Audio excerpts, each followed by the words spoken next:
Assalamualaikum warahmatullahi wabarakatuh. Perkenalkan, nama saya Junia Inka Putria dari jurusan Tarbiyah dan Keguruan Program Studi Manajemen Pendidikan Islam STAIN Bengkalis.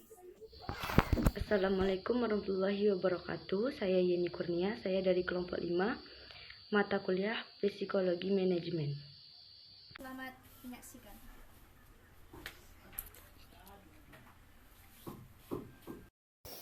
Definisi pengambilan keputusan. Pengambilan keputusan merupakan suatu proses mengombinasikan pendekatan yang rasional yang prosesnya tidak dapat diformulasikan secara lengkap. Next, dasar-dasar pengambilan keputusan. Menurut Giorgio Arteri dan Briclow, disebutkan dasar-dasar pendekatan dari pengambilan keputusan yang dapat digunakan yaitu: pertama, intuisi atau pengalaman; kedua, fakta; ketiga, wewenang; keempat, logika atau rasional. Next, model rasional, rasionalitas, terbatas, dan intuisis. Seperti yang dijabarkan di dalam gambar tersebut, bisa dilihat. Next, bias dan kesalahan umum dalam pengambilan keputusan. Menurut Alford Dictionary, bias adalah prasangka yang mendukung atau menentang satu hal, orang, atau kelompok dibandingkan dengan yang lain, biasanya dengan cara yang dianggap tidak adil. Ada beberapa bias dan kesalahan umum dalam pengambilan keputusan tersebut, antara lain terlalu percaya diri, gratifikasi langsung, penahan, persepsi selektif, konfirmasi, framing, ketersediaan, representasi, dan keacakan. Next, faktor yang mempengaruhi pengambilan keputusan. Pertama, internal organisasi seperti ketersediaan dana, SDM, kelengkapan peralatan, teknologi, dan sebagainya. Biasanya faktor ini berada di dalam suatu organisasi itu sendiri untuk terciptanya suatu keputusan dalam organisasi.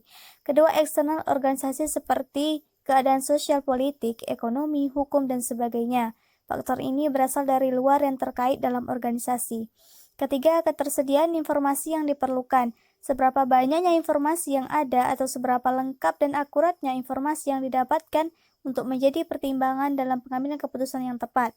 Keempat, kepribadian dan kecakapan pengambilan keputusan. Dalam faktor ini dibutuhkan kebijaksanaan dan ketegasan dalam mengambil keputusan dengan tidak bersifat merugikan. Next, proses pengambilan keputusan. Menurut Elbing, ada 5 langkah dalam proses pengambilan keputusan. Pertama, identifikasi dan diagnosa masalah. Kedua, pengumpulan data dan analisis yang relevan. Ketiga, pengembangan dan evaluasi alternatif-alternatif. Keempat, pemilihan alternatif terbaik. Dan kelima, implementasi keputusan dan evaluasi terhadap hasil-hasil. Next, pengambilan keputusan dalam kondisi ada kepastian. Maksudnya, keputusan yang terprogram merupakan keputusan yang terstruktur atau muncul berulang-ulang atau keduanya. Karena keputusan tersebut muncul berulang-ulang, organisasi biasanya mempunyai aturan, kebijakan, dan prosedur yang dipakai untuk memberi arahan bagaimana keputusan tersebut dibuat. Next, pengambilan keputusan dalam kondisi tidak ada kepastian. Keputusan yang tidak terprogram atau disebut non-programmer decision merupakan keputusan yang tidak terstruktur atau jarang muncul atau keduanya. Keputusan tersebut berasal dari masalah yang luar biasa atau tidak biasa muncul. Terakhir, pengambilan keputusan dalam kondisi ada resiko. Situasi yang dihadapi oleh manajer seringkali berlainan, kadang-kadang menghadapi situasi yang relatif pasti. Konsekuensinya, dari keputusan dapat diperkirakan dengan tingkat kepastian yang relatif tinggi. Pada situasi lain, manajer lebih sering menghadapi situasi dengan ketidakpastian tinggi.